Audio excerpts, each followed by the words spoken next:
Salut tout le monde! C'est le genre de vidéo qu'on n'a vraiment pas envie de faire. Encore une vidéo spéciale confinement, autour de la prévention morsure, mais dans le cas où ce sera loupé.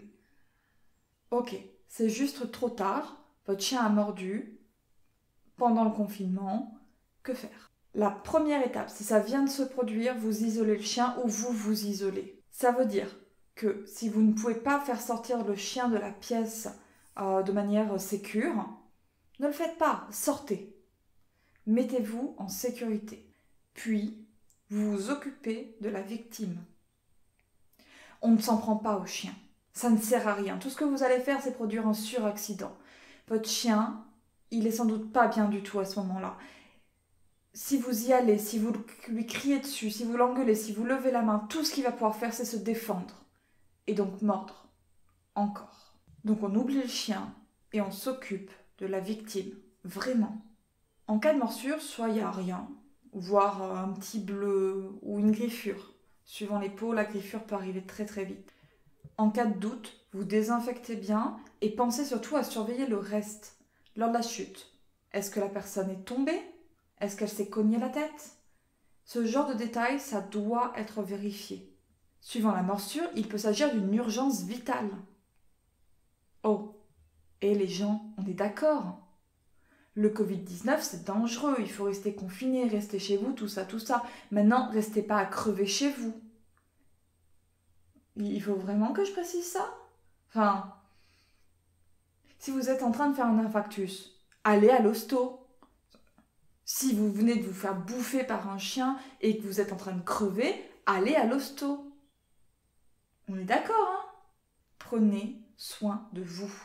Ok, mais maintenant, on doit parler des cas intermédiaires, qui sont un peu moins évidents.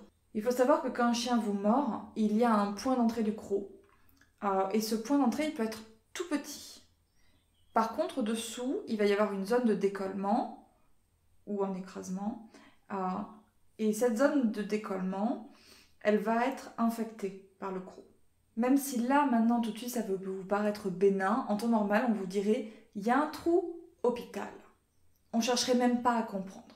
Mais je comprends qu'avec les circonstances actuelles, le but n'est pas de surcharger les hôpitaux avec des urgences non vitales.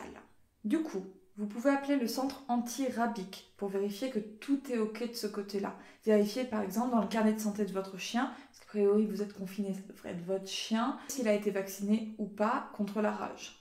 Et puis il faut laver la plaie. Alors quand on parle de laver la plaie, il ne faut pas tapoter doucement avec un antiseptique. On a dit, le point d'entrée, c'est pas ça le problème en fait. Le problème, c'est la zone en dessous. Du coup, elle est carrément sous la douche. Et frottez bien. Dès que ça c'est fait, appelez votre médecin traitant. Il ne faut pas juste rester dans votre coin. Parce que potentiellement, vous allez avoir besoin d'un traitement. Donc appelez votre médecin traitant, expliquez-lui et voyez avec lui ce qu'il convient de faire à ce moment-là. Alors là, je vous fais le modèle prévention morsure parce que les chiens, c'est ça mon domaine. Mais comme on reste chez nous, il va y avoir des tas d'accidents domestiques différents. Alors, réfléchissez avant d'agir. C'est pas le moment de se péter une jambe connement.